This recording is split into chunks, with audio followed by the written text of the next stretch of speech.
عن عائشة زوج النبي صلى الله عليه وسلم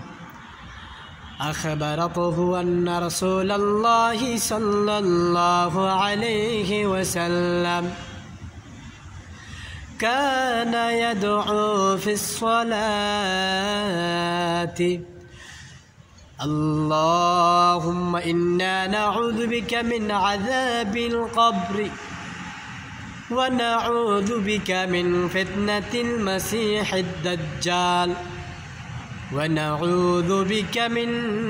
فتنة المحيا والممات وفتنة الممات اللهم إنا نعوذ بك من المأثم والمغرب فقال له قائل ما أكثر ما تستعيذ به من المكرم فقال رسول الله صلى الله عليه وسلم إن الرجل إذا غرم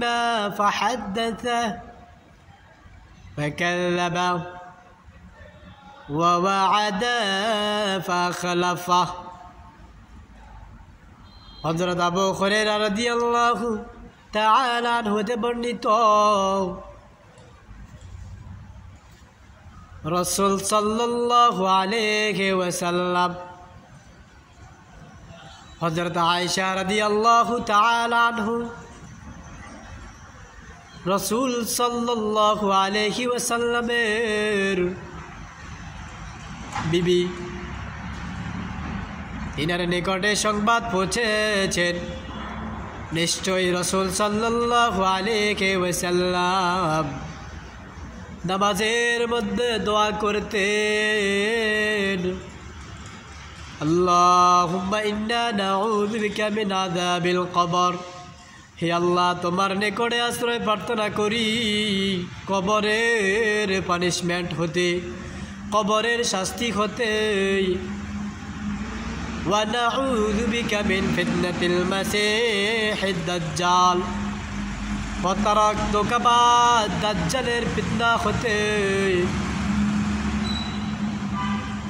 اللهم إنا نعوذ بك من فتنة المحيا والممات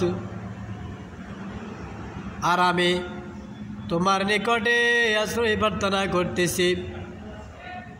দুনিয়ার জীবনের ফিতনা হতে এবং মৃত্যুর ফিতনা আযাব হতে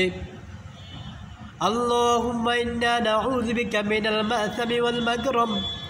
হে আল্লাহ আমি তোমার দরবারে আশ্রয় প্রার্থনা করতেছি গুনাহগার হওয়া হতে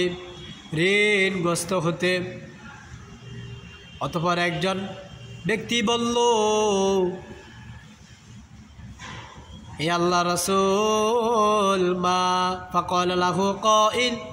ما أكثر ما تستعيذ من المغرب যে আপনাকে বেশি বেশি দেখতেছি আপনি আশ্রয় প্রার্থনা করতেছেন আল্লাহ তাআলার দরবারে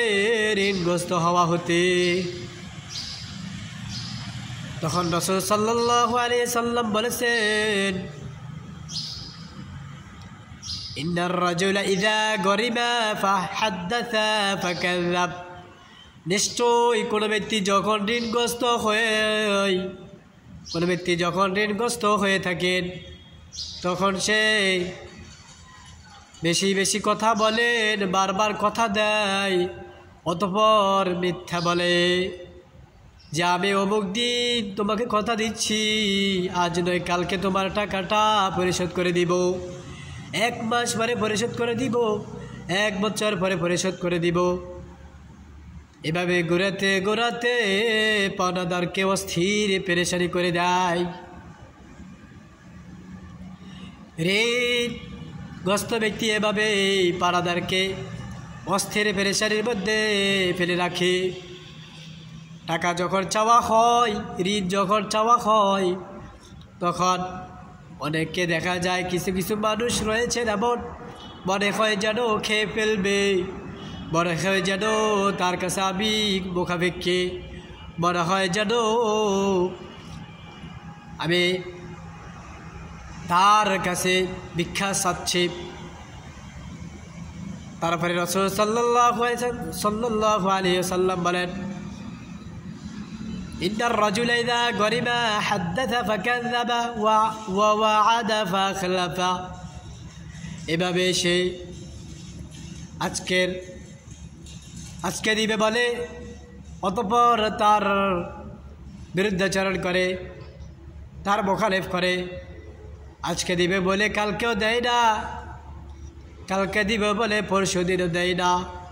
এভাবে কাটাতে কাটাতে বছর বছর কাটিয়ে দেয়।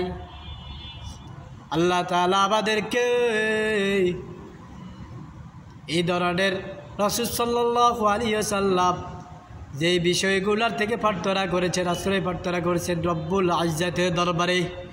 এই সকল বস্তু হতে আমরা যেন আল্লাহ তাআলার দরবারে বেশি বেশি প্রার্থনা করতে পারি, সেই তৌফিক দান করুন। এবং এই ধরনের সকল ফিতনা হতে আমাদেরকে রক্ষা করুন। সকলে বলুন আমিন।